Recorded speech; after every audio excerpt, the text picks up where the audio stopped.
again, thank you for agreeing to be our guest for our third Mississippi SABR chapter SABR Day event. And again, we are a very small chapter. We're only about 2 years old now. And, hopefully we can continue to grow it. The pandemic has put a real damper on our ability to have live meetings, as with everybody around the country. So, but again, Dan is gracious enough to be a strong supporter of SABR. And when I reached out to him without hesitation, he agreed. So, Dan, what I'll ask you to do is maybe talk about your career in baseball, and then maybe we'll open up things for some Q&As and get a good discussion going. Well, Michael, thank you. And thanks to all of you. And I guess this would be a happy second birthday to the Mississippi chapter. As a SABR board member, I'm really, glad you guys joined a couple years ago, and anything I can ever do from my board of director position, I'm there to help you. I'm the president of the Rocky Mountain chapter too. So, the SABR's really true to me. Michael, I've been lucky, and I know it. I am one of the lucky ones who, my entire adult life, I've worked in a game that I love. And, a lot of people don't like their jobs. A lot of people don't like going to work. I haven't had too many of those days in my lifetime. I'm a lucky guy. I'm a native Chicagoan, went to the largest public high school in the country, Lane Tech. Just great history there. All sorts of big league players from there, great coach. I'm a junior in college, and I pick up the phone in Coach Ray Meyer's office, the basketball coach. The White Sox are looking for an intern. And I didn't tell anybody else about the internship opportunity. Went the next day to interview, and 42 years later, here I am. Ended up working for the White Sox for 20 years. Elevated all the way to director of baseball operations, assistant GM. It was an amazing experience. My dad was a White Sox fan. My mom was a Cub fan, and I got to work for both teams. My days with the White Sox were amazing. Bo Jackson, Tom Seaver. We drafted Frank Thomas, Paul Konerko, Maglio. Just an amazing experience. Harold Baines, one of my best friends of all time. I had a lot of fun and did some really fun things, and rose from an intern to the 1A guy. It was pretty incredible. We were pioneers in technology, computers in the game, and we're doing things 15 years before Moneyball even came out. So pretty proud of some of the things we did there. We were cutting edge. I'm an all-encompassing guy. I'm a scout, a player development guy, a negotiator, or an arbitration preparer. You name it, I did it with my years with the White Sox. Trades, drafts, whatever. I had so much fun. And I left the White Sox after the 2000 season, candidly looking for a new challenge. I think the intern in me was still being, it was there all the time, that I was the former intern. Went to the Cubs for 6 months because I wanted to work with Andy MacPhail, one of the greatest executives of all time, a third generation baseball guy. Got a call from the Dodgers in late May of 2001. They were looking to hire a general manager. Are you interested? Well, heck yeah, of course I was interested. The Dodgers were a mess. A lot of people thought they had the worst player development system and worst scouting in the game. Baseball America rated them 29th. It was a disaster, which is exactly why I took the job. I just thought it was a fabulous challenge. Got a chance to really turn things around there quickly. Drafted some really good players, hired some really good people. I had hired Kim Eng as an intern in Chicago. And then 10 years later, hired her as the assistant GM of the Dodgers. She's one of the greatest people I've ever worked with. I'm really proud to be a part of her career. But we elevated the Dodgers back to where they belonged. a team laden with history. They had really kind of lost their way. They were rudderless. And I just tried to reposition them, go more scouting and player development oriented, bring back the past, bring back the great players from the past, and surround the current players with the legacy pieces and teach them what it's like to be a Los Angeles Dodger. The history of the franchise is remarkable. And Michael, you know, for me, it was its legacy and its history as a baseball fan, because I've always been a fan, I always will be. It was getting a chance to lead an organization with that history was so exciting. To work with Vin Scully every day. Don Drysdale, one of my favorite people I've ever met, worked with him in Chicago. And Big D was amazing and always told me a lot about the Dodgers. He passed in the mid 90s. So it was a chance to go and fix a team that was his team. We had some really great years, won a division title in 2004. We had a new owner. New owners don't usually go really well with executives that are already there. This was a little different level of new owner. He didn't last very long, but 192 of us fell by the wayside. And as a result, I was number 2 of 192. But I picked myself up, battled a little depression after being fired while really being pretty decent at my job, and went and worked for the Mariners for 5 years. An absolutely glorious experience. Felix, Ichiro, Buhner, Ibanez. My God, what a great city and what a great baseball town. Then I became an agent for 5 years, which was a blast. There's a lot of big leaguers today that I represented. Had 11 of the top 50 guys in the draft one year and had 6 guys in the All-Star game. It was pretty exciting. Got the itch. I missed the game. I missed the decision making. Candidly, Michael, I missed the losing, because with losing comes solutions. So I went to the Blue Jays, and I went and worked for the Blue Jays. Alex Anthopoulos, now the general manager of the World Champions, and Alex and Perry Manassian, who is now the general manager of the Angels, were 2 people I admired a great deal, liked. Paul Beeston, the president of the Blue Jays, was a longtime friend and confidant, brought me on, and we turned things around in a hurry. We brought in Josh Donaldson, who all of you know. We brought in Russell Martin, and we did a lot of really fun things and got to the LCS twice, had a great time. And at the end of the 18 season, candidly, I wasn't working for the same people I was hired by. I didn't really have the same respect or relationship, and it was time to go. And I left, and I'm glad I did. I became a consultant, consulted for a number of big league teams, universities, complexes. I have a long-standing relationship in the Pacific Rim, extensive scouting and relationships and signings, candidly, of Japanese, Korean, and Taiwanese players throughout the years. So I did some consulting for those teams. And I also started consulting for this little farm in Dyersville, Iowa, the Field of Dreams. And 2 years later, my good friend Frank Thomas and I found out that the Field of Dreams was for sale. So we went after it. And along with Rick Heidner, our partner, we bought the Field of Dreams in September.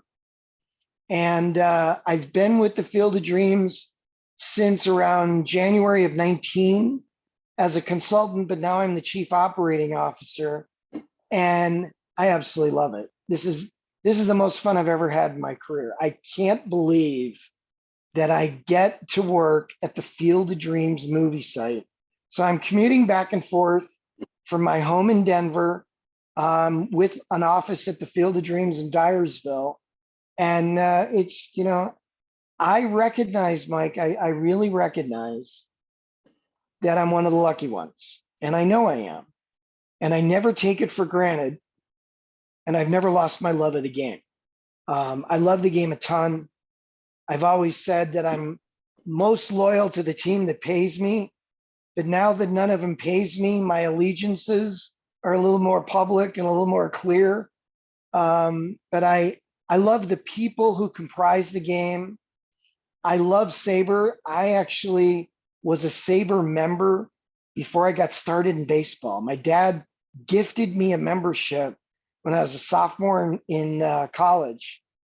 And to get a call last summer that they were interested in appointing me to the SABR board was truly one of the highlights of my life. I got a little emotional because I thought of my dad. But I love SABR and I love what SABR is all about. And now as a board member and as the president of the Rocky Mountain chapter, I get to help steer SABR, which is just an amazing opportunity. So I'm happy. I love the sport, and I'm loving that I get to be a part of this today. So thank you. Awesome, Dan. You know, it's truly a wonderful life that you've had, one that every baseball fan is you know, would certainly appreciate and have enjoyed being in your shoes. So I guess I'd like to open it up for some Q&A if you don't mind. I think Absolutely. I'm going to go ahead and just start. You know, the biggest thing that's been talked about in baseball, aside from the lockout right now, has been the Hall of Fame voting. And the Yeah. whole Bonds and Clemens thing. And I'm just curious, what's, you know, how do you see these players? Are they Hall of Famers, or are they just, you know, guys on the outside looking in? Well, it's a great question, and I'm pretty opinionated on it, Michael. You know, one of the reasons I aligned myself with Frank Thomas at the Field of Dreams is because he played the game clean. I was a general manager and assistant general manager during that period. You really didn't know who was participating and who wasn't. You know, I was in the report. I was interviewed by the senator and his group. It was, you know, it was a difficult time for the game. But the hardest part about the game is you knew people were getting an advantage that made them distinctly better and separated them from their peers. And it was aggravating. It was, candidly, I feel robbed because I had a couple of really good Dodger teams, and one guy single-handedly in San Francisco led his team to some really great seasons. And I just knew it wasn't, you know, completely kosher. Your head size doesn't change in your mid 30s. So for me, the Hall of Fame is a museum. It honors the history of the game. Their performances are what they are. But for me, in fact, I think Doug Glanville, who we all know, Doug Glanville did a great job articulating this in The Athletic earlier in the week, that there's something inherently wrong with knowingly cheating and then wanting your numbers to speak for themselves. To me, there's an integrity of the game. The ball, the distances, everything is what we know it to be. And to suddenly have that question, see, like, I don't look at Bonds as the all-time home run leader. I think it's Aaron. And I'm very opinionated about the guys who knowingly cheated. Guys who got caught, for me, you know, they were spectacular. They're among the 20,000 that played in the big leagues. But I don't look at their numbers the same way that I look at people who didn't cheat. And you know, I'm happy that A-Rod didn't get in and didn't even get 50% of the vote. I'm happy that Clemens and Bonds went over. And, you know, other people have their own opinions. I think it's one of the most glorious things about the game. I don't think it's good for the game that went on, but I think now we're confronting it a little more head on. And I think they may get in down the line, but they may find that their peers are even tougher than the baseball writers. So, there's no doubting their legacies and their performances, but I really didn't want to see them in the Hall of Fame. And I hope they never get in.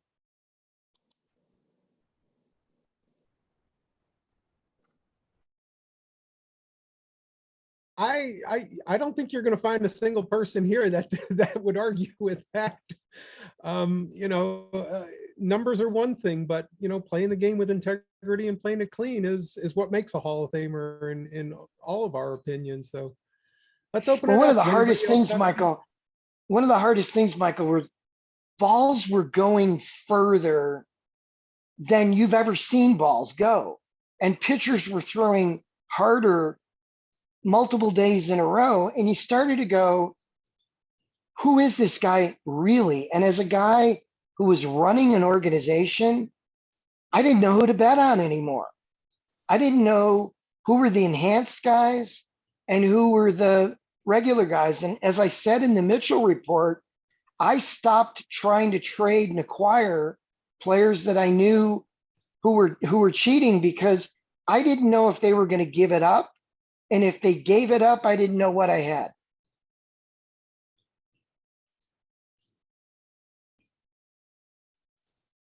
Let's open it up, guys. Anybody have any questions for Dan? Fire away. Dan, this is Dean Swartz. I'm Michael's brother-in-law. I was invited to this out of his generosity, because he and I have had many correspondence and communications about baseball and the state of baseball.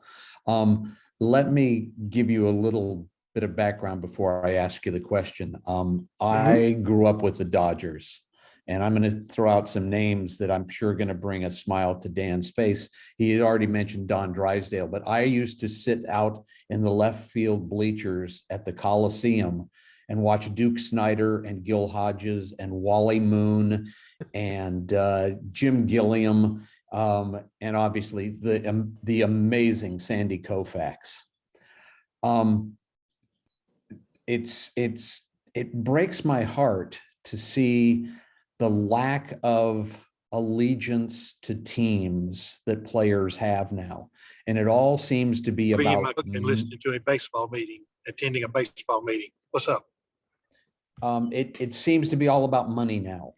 And I was just looking at some of these salaries. I called them up on my phone. Sandy Koufax made $19,000 a year. And he pitched more complete games in one season than probably all of the players in Major League Baseball do combined. I mean, pitchers used to come into the game and you had to drag them out of the game. And now we see players making millions of dollars a year that are contracted to come and throw 20 pitches or fewer. Do you think that is ruining the game?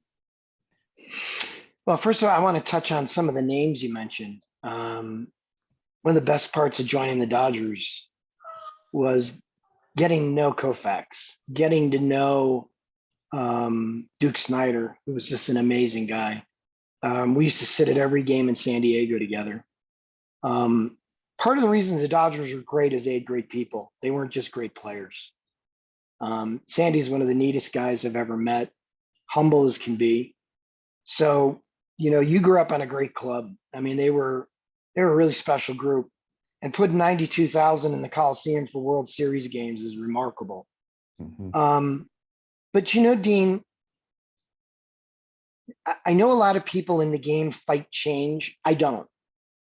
I like the evolution of the game.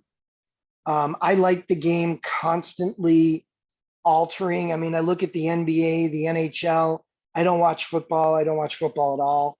So I look at the NBA and the NHL and how much it's evolved, where you see footage from the 70s and 80s, and it's sometimes not even recognizable. It's a completely different game. The strategy of baseball is different, but a lot of the game is the same. We're still 3 strikes, you're out, 9 innings, 9 spots in the batting order, some of the game has changed, but I think all in all, it's changed more for the better. I like today's game. There's parts of it I'd like to tweak, but you know, people who matter to me in my life would like to tweak things about me too. You know, I'm not a perfectionist, so I see some of the flaws in the game being some of its magic. I love going to a baseball game and devouring a bag of kettle corn at a 3-hour pace and just hanging out. But when you talk about the salaries have changed since I started. I mean, when I started, Nolan Ryan was the first $1 million player. Now guys get millions of dollars in their twice monthly paychecks. But the game has changed extremely high in the salaries for both the players and the teams and for the people who are on the periphery. So with those changes, you know, Dean, I don't like the fact that players had to remain with an organization their entire career. If you think about it, that's contrary to everything we are as Americans. They had no freedom, none, zero. I mean, they could be in the minor leagues for 12 years and they didn't get chances. They didn't get opportunities. Now they have more opportunities than ever, but the game's even harder to play today than it was 20, 30, 40, 50 years ago. You know, Babe Ruth, Henry Aaron, Willie Mays saw 1 or 2 pitchers a game. Now guys are seeing 4 and 5 a game. They're seeing 4 and 5 an inning. Well, yeah, but I'm saying their individual plate appearances can be with 4 or 5 different pitchers. The travel's tougher, more games. It's a challenge to play in the big leagues unlike ever before. And the transiency in the game is a result of the number of teams with 30 clubs. The transiency is because of the economics, because as players get to a point where their salary becomes an issue, teams like employers all over North America start to think about value. You know, can I do this for a better number? The great players are still great. We're looking at about 15 guys right now in the big leagues that'll have plaques in Cooperstown. In Mike Trout, first ballot Hall of Famer, Kershaw, Verlander, Pujols. I mean, we're seeing guys like Tatis and Soto who are just, I mean, Ohtani, who are just stunningly good. But Dean, one of the biggest changes occurred the last couple of years. And I think it's a good one for the game. I've seen Ohtani play since high school. I've seen him and I saw him in person for 7 years over in Japan, dating all the way back to his high school in the prefecture north of Japan. A lot of old school baseball people didn't like him pitching and hitting because they said, quote, nobody does it. Well, just because nobody's done it doesn't mean it can't be done. He went out and I think had one of the most amazing seasons in the history of the sport. I mean, not a generational player, a historic player. I mean, Ruth was incredible, but Ruth didn't pitch and hit the magnitude that Shohei did last year. He did one or the other. This guy did it 6-7 days a week. So that's one of the changes in the sport that I think is so healthy for the game. And yeah, there's change. And, you know, we all fight change. I mean, I fight little things here and there, but I still love the game. I'm open-minded toward change. I'm an old school guy. I love the history of the sport, but I also recognize that with change, you know, comes good and bad. And I think so far it's more good than bad. Well, there's no doubt that there are some athletic freaks out there that have skill that is just, you know, it's off the chart. And there's no doubt about it. But it was also fun to watch Don Drysdale come to the plate in a tight game and hit a home run. And I I agree. But that's the kind of thing that I think is missing from baseball. I think it's hard to fall in love with the team and its players when the player is gone to another team the next year. Whole baseball franchises just move for financial reasons. This happened in lots of sports, but I mean, and I was a huge fan of the Braves. I was actually torn between, my allegiance to the Dodgers and the Braves. Those were my two teams. But when the top players on the teams just disappear and go to another team, or worse yet, to the rival, what's a fan to do? Do you love the team? Do you love the player?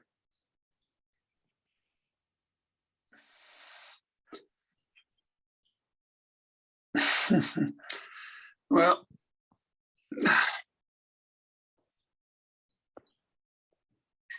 seems like we lost him. We lost Dan. I'm sure he'll find his way back. Yeah, Dean brings up a great question. Are you a fan of the team or a fan of the player? It's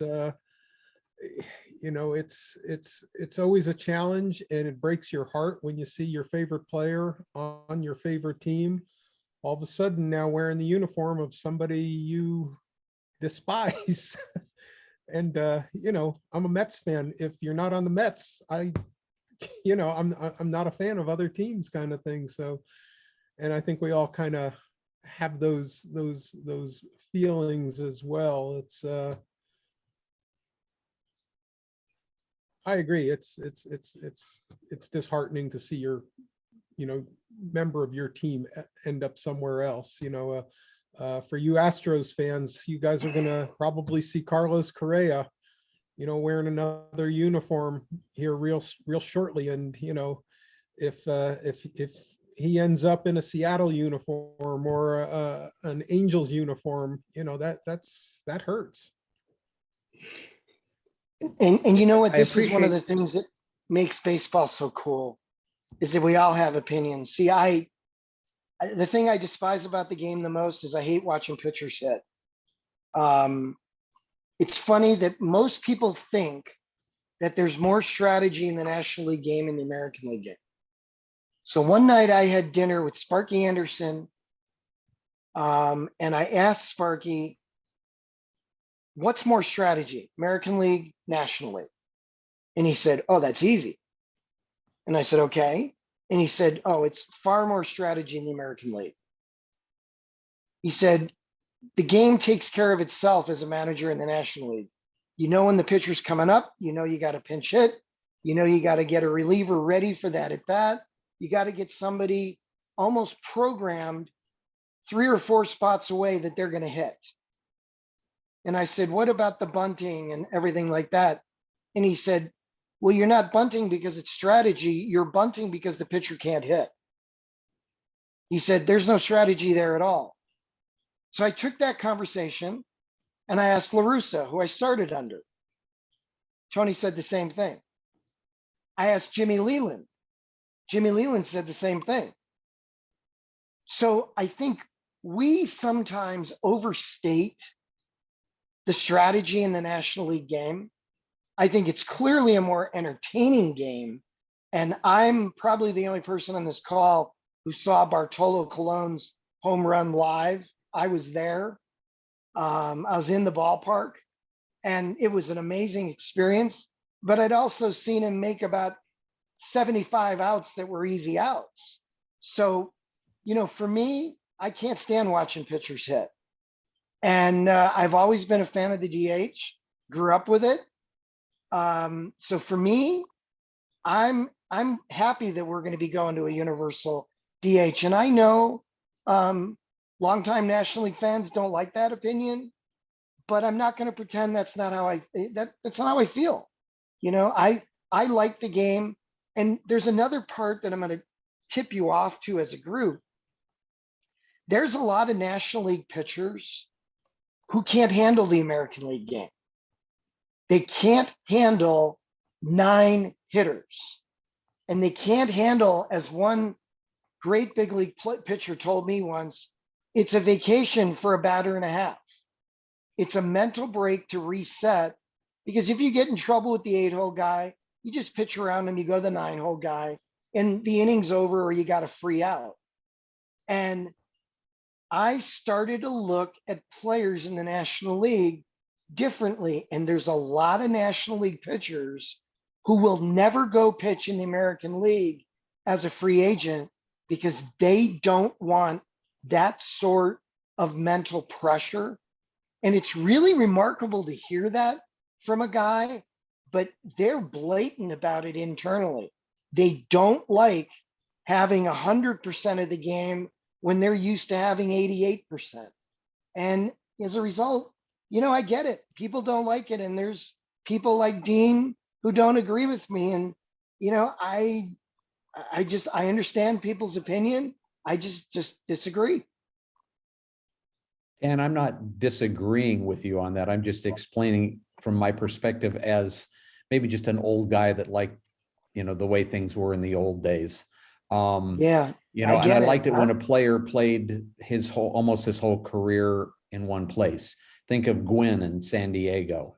I mean, people with lots of money would have, I'm sure, tried to hire him away, but for him, it was staying home and playing for his home team.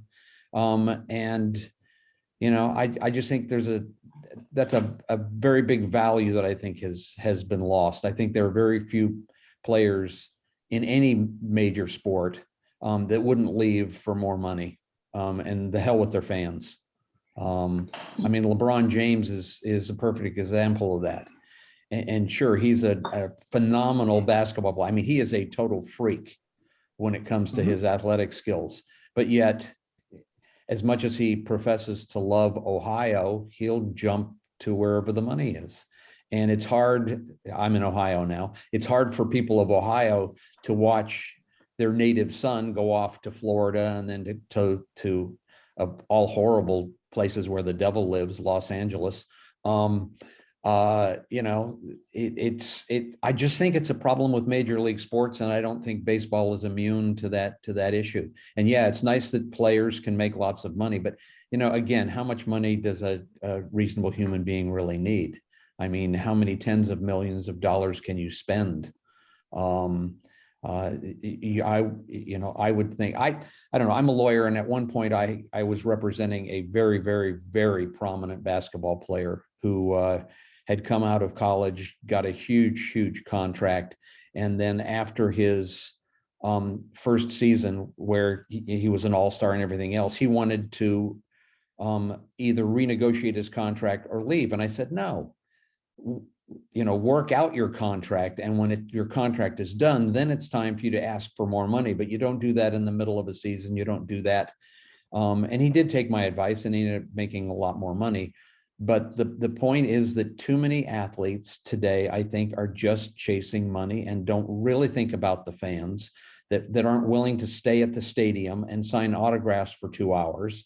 I just think money has been a dagger in the heart of baseball and other sports.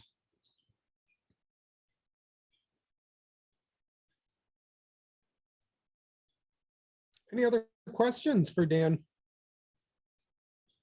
Yeah, I've read something recently about Major League Baseball used 2 different baseballs last year, and potentially greatly affecting the integrity of games. What does Dan have to say about that? Is he aware of that?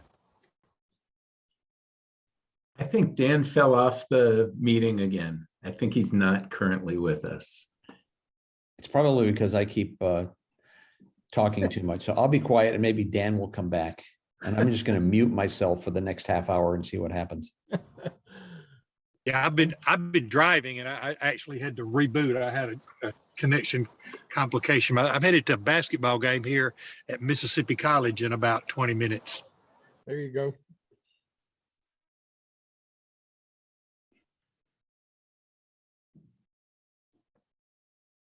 So Patrick, you're in Houston, you said?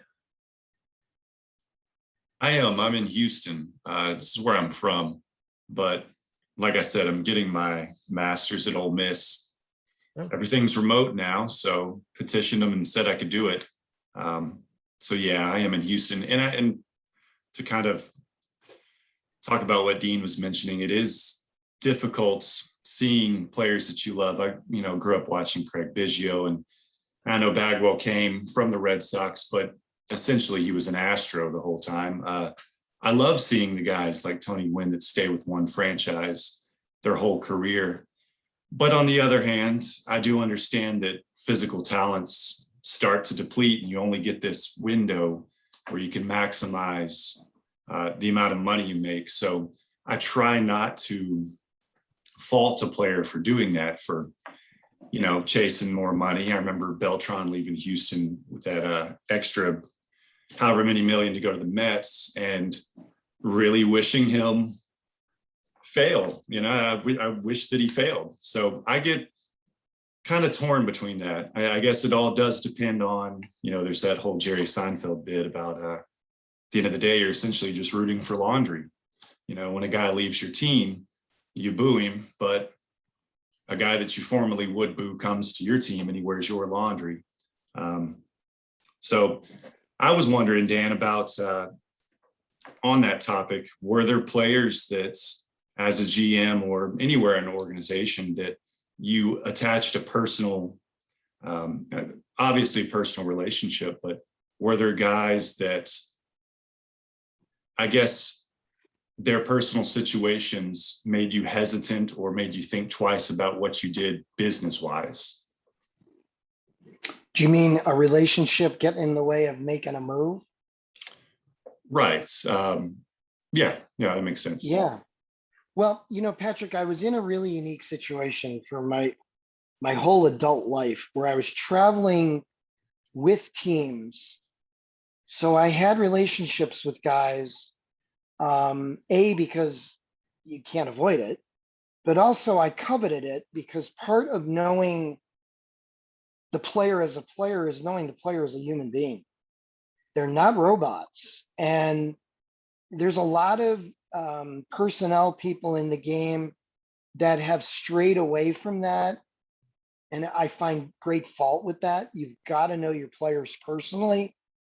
I did have some players that I had massive positive personal relationships with. And it was really hard to be objective. It's like, I love music. And Patrick, when your band produces an album that isn't as good as you'd like it to be, or like I'm a huge Springsteen fan. And when Nebraska came out, I went, oh no, come on, go back to your rock and roll. To me, one of the biggest challenges of my career were the relationships that reached a point where they were more than just a casual one. And I had to make decisions that were tough because they were for the good of the team, but I also knew who we were trading as a person. Carlton Fisk, the hardest one in my career, probably right behind that, Tom Seaver. Fisk and I joined the White Sox the same day. He was my absolute closest friend on the team, an incredible human being. Yeah, great player. And yeah, I watched the 75 World Series intently as a 15-year-old, woke up my whole family with the home run. And, suddenly Pudge is in the same clubhouse. And then in the later stages of my time there, my last 10 years, I'm one of the two guys making decisions on, does he stay? What does he get paid? It wasn't easy, but I moved forward.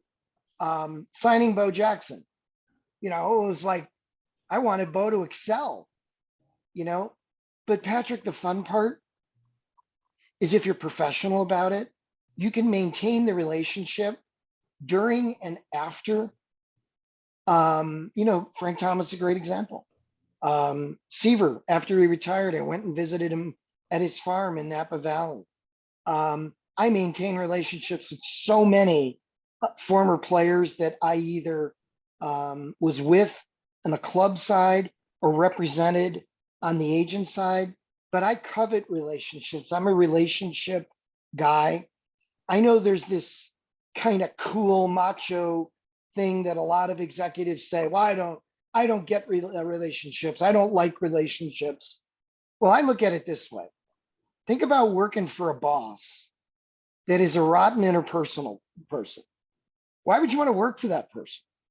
And that's what these guys are doing. You know, I'm the guy who would go up to him in the clubhouse and go, Patrick, how you doing today? How's the wife and kids? What's going on? Everything good? Yeah. And I'd move through the clubhouse, and I did that because they were more than just a uniform number for me, and they continue to be. And I'm really proud of that. I may not be the norm. I think I am the exception, but my dad was an incredible leader, and my dad had relationships with everybody he worked with. And I just thought, for me to do this, I mean, Patrick, you got to do it your way. If you try to masquerade as somebody you're not.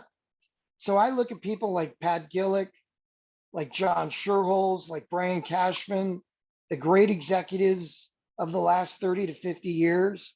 They were relationship guys. So that's who I was. Did it cause a compromise at times? Hell yeah. But you know what? I always did what I thought was the right thing. And if I traded the guy, I was very candid about it.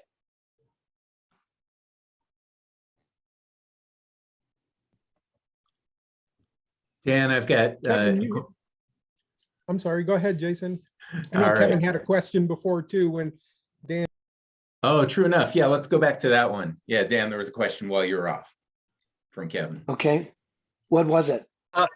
I've read something about MLB knowingly had two different baseballs with very different performance level in the game last year.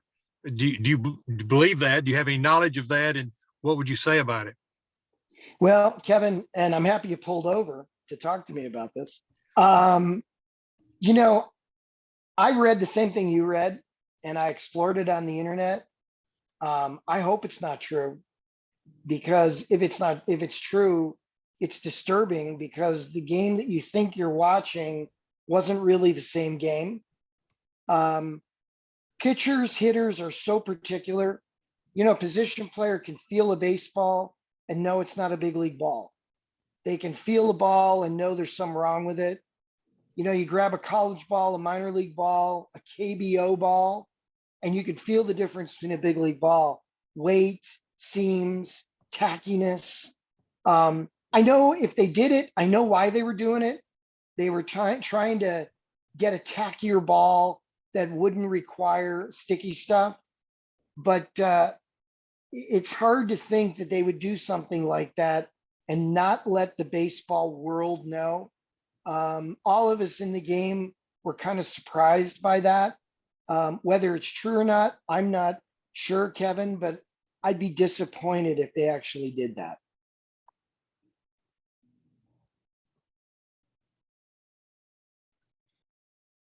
Dan, I've got a couple different questions for you. I think the one I'll start with, since you mentioned Bonds, you mentioned Clemens in terms of the Hall of Fame. Now, especially with your affiliation with the Field of Dreams, what are your thoughts on Shoeless Joe Jackson? Obviously, he's been out of the Hall for different reasons, but it feels like it's been a long time, and you know, there's maybe some nuance, some would say, to his crimes. Yeah, it's a good question. You know, if you're a baseball executive, a player, you hear Rule 21 every year. It's read to you. You're told about the betting in the game, and you're told if you're caught doing anything associated with the outcome of the game, you'll be banned for life. I'm not an expert on the 19 Sox, but I love the history. I've done a lot of research. I'm not at Jacob Pomeranke's level, but you know, Jackson was very, I would say, simple-minded. Didn't have a lot of schooling. He was an elite baseball player. A different time, 100 years ago, you know, the court system and everything involved that prosecuted those guys. It's a different way that we would do things today. But when he was found to be one of the participants, For me, you're out for life. You're done. For me, the same thing on Rose. I saw Rose play almost his entire career, and his son played for one of my White Sox teams. But for me, no, I don't want to see somebody who participated and knowingly broke that rule in the Hall of Fame. All right. And then my other question, because I'm also coming to you from SABR Baseball Cards, is did you collect as a kid? What were your favorite cards? That kind of stuff. Do you still have any? All right. Great question. So I am a diehard Carl Yastrzemski fan. Nice. My absolute favorite player. I was a card collector, Jace, like you wouldn't believe. When I moved out of the house, my mother took my cards and put them in a hermetically sealed environment because my mom was the biggest baseball fan I've ever met in my history. Okay. I still have all of them. All of them. Okay. I got all of them. And I occasionally go through them, but I'm going to answer your question a little differently than you probably thought. One of the shocks for me was as a young person meeting my baseball cards coming to life. Fergie Jenkins is the first autograph I ever got. I'm looking over, I don't have it on the mantle. And Fergie Jenkins followed me on Twitter recently. For me, it was like, okay. In my job, I couldn't collect autographs because it just wouldn't have been right. It's also prohibited. So I don't have as many autographs as I'd like. I've got one of Sadahiro O to my right here. I've got a Seaver ball, the last out of the 8th inning in his 300th win. But Yaz was my guy. And I want to explain why. It's kind of fun. So it's 1967. I'm 7 years old. My dad takes me to Comiskey Park, September. 4 teams vying for the American League pennant. I am 7 years old. I am a baseball savant, okay? My dad takes me to the game. Yaz is having one of the greatest years in the history of the game. You know, his Triple Crown season, war-wise, is unbelievable, but he single-handedly lifted the Red Sox to the World Series. He made a couple great plays during the game, was really a fun guy to watch in BP. And after the game, I said to my dad, I'd really like to meet that guy, Yastrzemski. So my dad says, fine. So we stuck around after the game. And we stuck around. And we stuck around. And an hour and a half after the game, there were 2 people waiting outside the visiting clubhouse area. And Jason, it's remarkable because that later became my office for 10 years, okay? Out comes Carl Yastrzemski. Polo, I will never forget. He was in really good looking, classy khaki pants. And my father introduced him to me, and I spent 15 minutes with Carl Yastrzemski. He couldn't have been nicer. After a really tough loss, with just a couple weeks to go in the season, that was my baseball moment that changed everything. Because here was this elite player who turned out to be one hell of a great man. So here I am, the 62-year-old fanboy, and there's my Yaz. And Freddie Lynn had cousins playing on the Lane Tech team. So Freddie Lynn was my favorite player at the time. And I get to meet Freddie Lynn later on. And he hits the home run in the 83 All-Star game at my ballpark at Comiskey Park. So yeah, I was a collector. But I will be honest with you, Jason, I think baseball cards are magical because you see them and, you know, there's some great postings on Twitter, on Instagram. I mean, I follow all of them because I have most of those cards. And one of the coolest things was later on meeting Cy from the Topps company And Cy Berger was one of the elite baseball card guys of all time.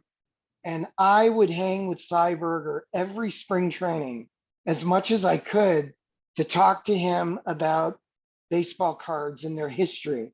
So I'm a huge, huge fan. I don't collect anymore, but I'll tell you what, that period of my life, I used to take the doubles and I'd put those on my bike on the spokes, but no way would I do a card that wasn't a duplicate. There was no chance. You were very prescient on that. You know what, Jason, you can't take the fan out of me. I just won't ever let it happen. And as a result, I think that purity of the game is what I love the most about the sport. You know, the 71 All-Star game, which I went to. My dad took me to the game. Unbelievable. 26 Hall of Famers. Are you kidding me? That's ridiculous. I remember, you know, the moments before I got into the sport just as much. I saw the Pirates 22-0 game in person against the Cubbies. I'll never forget that game. It's the day before the teacher strike was over in Chicago. And, you know, it was a day that I'll never forget. So I'm lucky because I haven't quite killed that little boy fan. And I'm glad I haven't, because I still appreciate it. Thank you, Dan, Dan. I have a question for you. Yeah. It sounds like you're such like a baseball purist and romantic, and I feel like you're the perfect person for the role that you have right now with the Field of Dreams. So I want to know, in your words, what you think is so special about that place, and why the movie has like resonated so much with people over the years, and like continues to do so. Oh, Madeline, is it Madeline or Madeline? Either way. Okay. Madeline, I am like a little kid at the Field of Dreams. A story, my mother passed away from cancer 3 years ago. And I got a call from the owner of the Field of Dreams. At one point when I was in her hospital room, she was really struggling, dying of cancer. And he calls me and he says, I'd like some help. I need a consultant. I need to talk to you. Could you come here? And I'm like, well, yeah. I said, but personally, my mother's struggling. When her battle is over, sure, I'll come visit you. I was in Chicago. So hang up the phone. My mother had not been verbal for about a week already. She was already really sliding. And my mom just pops up and says, well, you got to do that. And I'm like, what is going on? My sister's in the back of the room.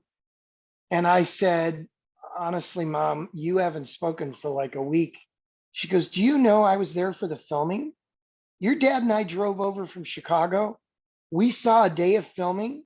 We saw Costner. We saw Lancaster. We got autographs. I sat in center field. She goes, you got to do that. And I said, Mom, you never told me. And she said, I know, I didn't want you to think we were still silly fans, but we did it. And we did it over breakfast at 6 o'clock in the morning, hopped in the car and drove. She said a few more things. Madeline, she never spoke again. That was it. And I called the Field of Dreams owner a couple weeks later, and I told him I'd really love to speak to you. And now it was a different conversation for me. I went and talked to him. I threw this idea at him about a game in August. That worked out fairly well last year. But we had a good chat. And at the end of the day, my flight got canceled out of Dubuque. So I thought to myself, okay, where am I going to go? And he said to me, why don't you stay in the farmhouse? Are you kidding me? So I stayed the night in the farmhouse. I think I called every baseball friend I had. I did so much video that night. I would sit on the stairs. It was 20 below and I didn't care. I'd go outside. I just went up and down the stairs and had a great time. The next morning at 6:30 in the morning, the doorbell rings. I'm staying at the house. It's the middle of winter and it's 4 people at the door and I'm in sweats and a hoodie. I opened the door and I said, "Hey, what's going on?" And the guy said, "We're driving cross country back to California and we wanted to stop here to see the inside of the house." Well, Madeline, I'm not working there yet. I don't even know their policy. And I said, "Yeah, come on in, come on in." So they look around, they took pictures, everything was good. They leave. And when they left, I knew what I was in the middle of. I was in this incredibly special place. I call it the epicenter of all that's good. The most amazing thing in my first 4 months of being there as the COO is that everybody comes there and leaves there happy. There are no political affiliations. There are no religious affiliations. There's no one who's like angry at each other. People go there, they play catch. Grandfathers play with granddaughters and grandkids. Everybody leaves like they leave at an ice cream parlor. They're happy. I mean, you never see anybody pissed off walking out of an ice cream parlor, right? I get to see people smiling and happy. And I've told my staff, and I do it myself, you have to go out and mingle with people because, Madeline, the stories of why people are there are extraordinary. People come to scatter their father's ashes. They come there to propose. They come there to be with their ailing grandparent for the last time. They come there with their kids to play catch. Everybody who comes there for a different reason, but it has been so incredibly moving to me. And as a result, Frank Thomas and I are just of the opinion we can never do anything to distort or ruin the actual Field of Dreams movie site. It's got to remain pristine. So as we move forward, we bring a softball, baseball complex to the property. It will never invade or erode what we're doing there. It'll enhance it, but it visually will never encroach. We just won't let it happen because for all of you, if you haven't been there, please come visit me. It's extraordinary. I did not speak with Kinsella Rod. I actually loved the password today. It was really fun. But I will just say, I've been very lucky. I've worked in amazing places. I visited just about every ballpark in the world.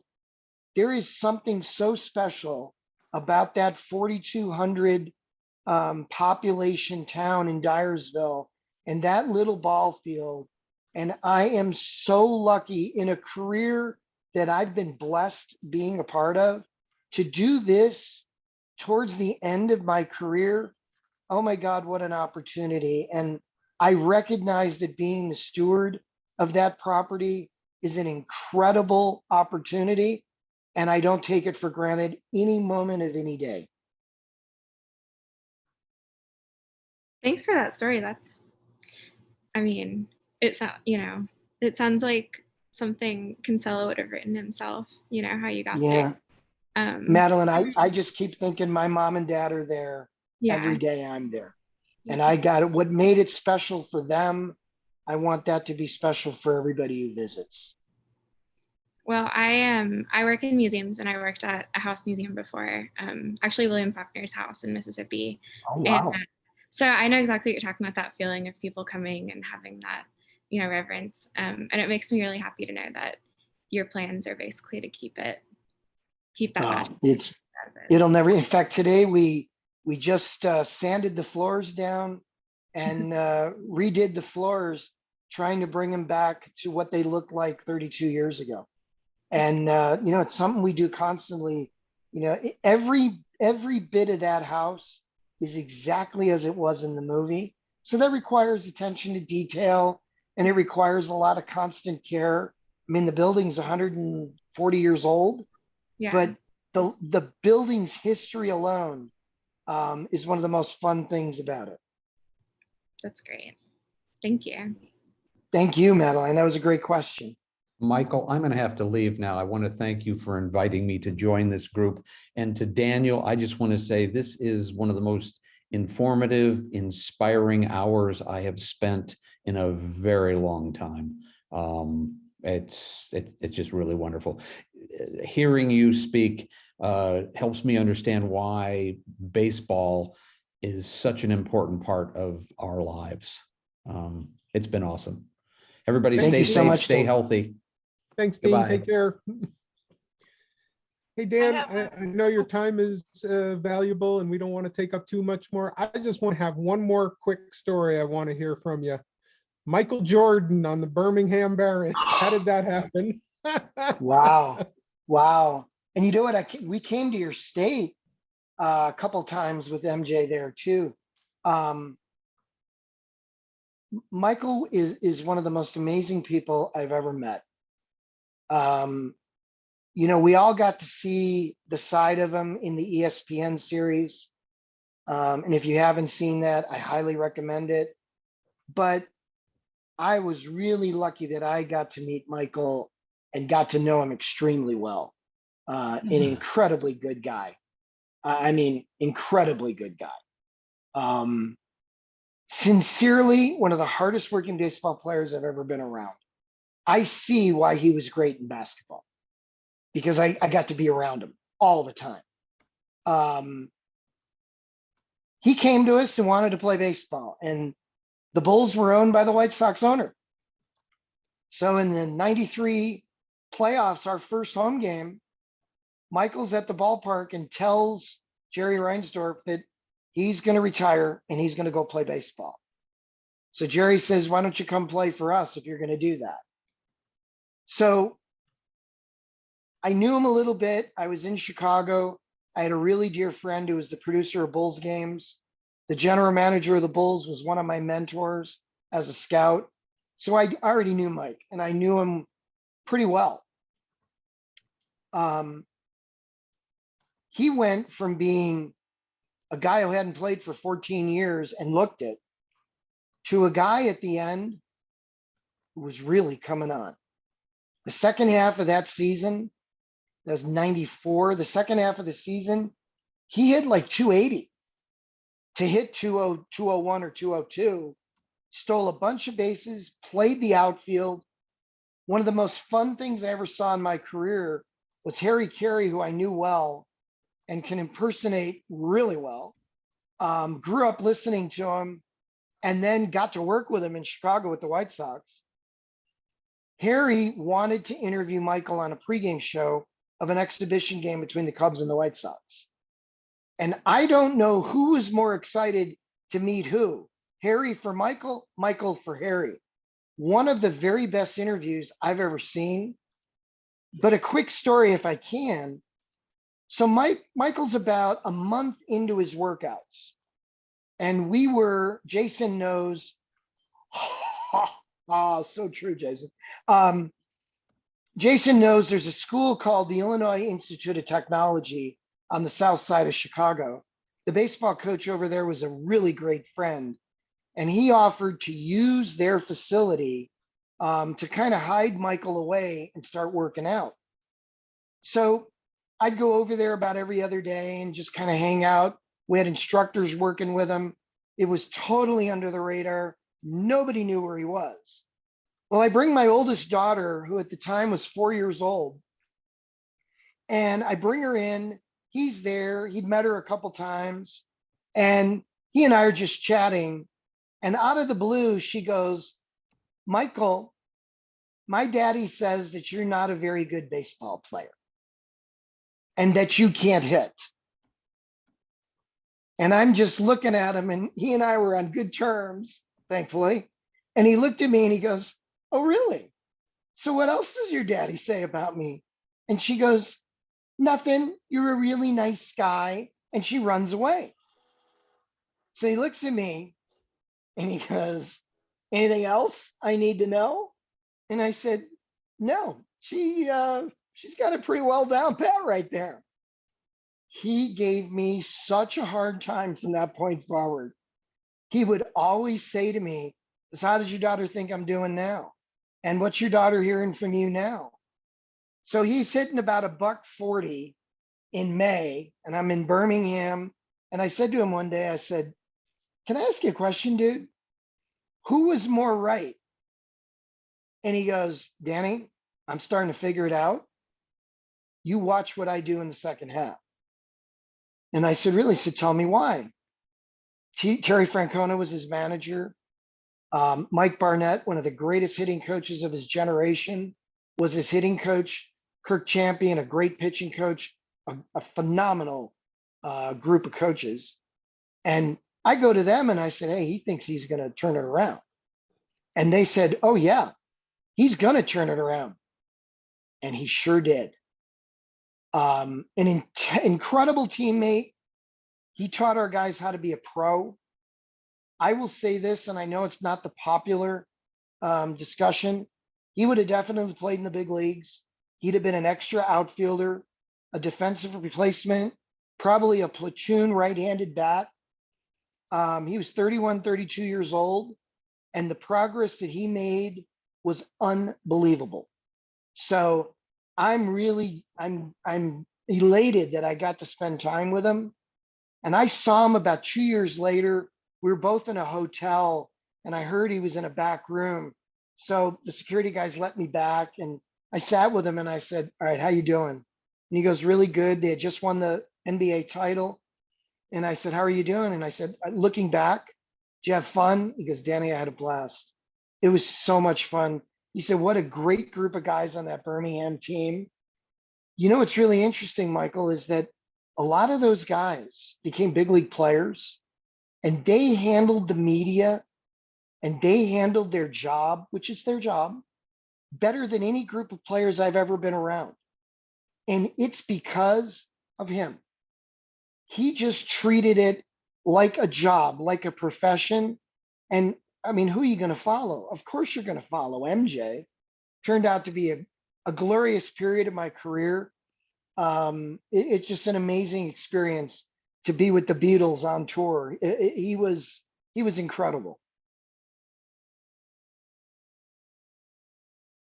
Yeah, I'm just looking at that roster. Dan Pasqua, Steve Sachs, few other recognizable names on that team. That was quite an interesting group.